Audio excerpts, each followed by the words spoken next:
پھٹے پرانے کپڑے پہننے کے اندر لوگوں کو شرم آیا کرتی تھی کہ اگر کسی کے ایک ذرا سا کہیں سے پھٹ جائے تو وہ اس کپڑے کو پہنتا نہیں تھا، پھینک دیا کرتا تھا۔ مگر زمانہ تبدیل ہوا، دنیاوی رہبروں نے پہنا تو لوگ باغ ویسے ہی کپڑے پہننے لگے۔ اب آپ دیکھیں حال کہ لوگ ان کپڑوں کو پہن کر نماز پڑھنے کے لیے آ جاتے ہیں کہ گھٹنوں کے اوپر سے اگر پینٹ پھٹی ہوئی ہے تو مسئلہ یہ ہے کہ اس کی شخص کی نماز نہیں ہو سکتی ہے اگر حد سے زیادہ پھٹی ہوئی ہے۔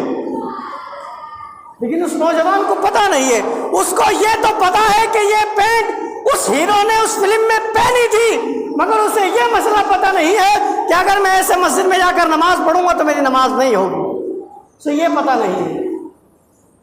نوجوانوں کا حال یہ ہے کہ وہ یہ سمجھتے ہیں کہ اگر ہم پینٹ اوپر باندھ لیں گے تو ہماری انسلٹ ہو جائے گی، ہماری بے عزتی ہو جائے گی، اور حال یہ ہے کہ وہ پینٹ اتنی نیچے باندھ کر آتے ہیں کہ جب وہ سجدے کے اندر آتے ہیں تو ان کی شرمگاہ دکھتی ہوئی نظر آتی ہے۔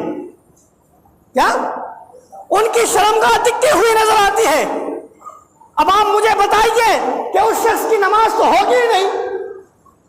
بھائی سترے عورت اگر کھل جائے نماز کے اندر اور اتنی دیر تک کھل جائے 3 مرتبہ سبحان ربی الاعلیٰ کی مقدار کھلا رہے تو اس کی نماز فاسد ہو جائے گی، نماز ہوگی ہی نہیں۔ اس شخص کی بھی نماز نہیں ہو رہی جو اس کے پیچھے پڑھ رہا ہے، اس کا ذہن بھی خراب ہو رہا ہے۔ تو یہ کون سا ماڈرن زمانہ ہے؟ کس کو تم فالو کر رہے ہو؟ اللہ نے تو فرمایا ہے ایمان والو، جب تم نے کلمہ پڑھ لیا ہے تو پھر تمہیں پورا کا پورا اسلام میں داخل ہونا ہے۔ تمہارا دعویٰ یہ کہ اگر تم سے کوئی کہتے تو تم سینہ تان کر کھڑے ہو جاتے اور کہتے کہ ہاں صاحب ہم مسلمان ہیں۔ آپ مسلمان ہیں؟ آپ مسلمان ہیں، صرف نام سے آپ مسلمان ہیں، باقی تو آپ نے کوئی بھی ایسی کسر نہیں چھوڑی ہے کہ جو دنیا کے وہ لوگ جو اسلام کے اوپر انگلیاں اٹھاتے ہیں، جو اسلام کو برا بھلا کہتے ہیں، جو اسلام کے بارے میں مذاق بناتے ہیں، آپ نے ان کو فالو نہ کیا، آپ نے ان کو فالو نہ کیا ہو تو جناب والا اپنے آپ کو ہوش کے اندر لے کر آئے۔ جب آپ نے یہ کہہ دیا کہ ہم کلمہ پڑھ کر مسلمان ہو گئے ہیں تو آپ کی یہ ذمہ داری ہے کہ آپ مکمل اسلام والے ہو جائیں۔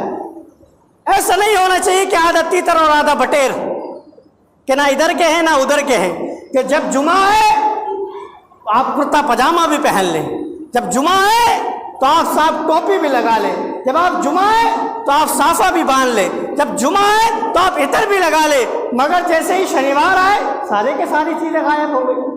نہ آپ کے سر پہ ٹوپی نظر آ رہی ہے، نہ چہرے پر داڑھی نظر آ رہی ہے، نہ آپ کا لباس ایسا نظر آ رہا ہے کہ جس کی بنیاد پر اب کئی مرتبہ ایسا ہوتا ہے کہ ہم سامنے والے کو دیکھتے اور دیکھ کر گزر جاتے ہیں کیونکہ معلوم ہی نہیں پتہ چلتا کہ کلمہ پڑھنے والا ہے یا کلمے کا مخالف ہے۔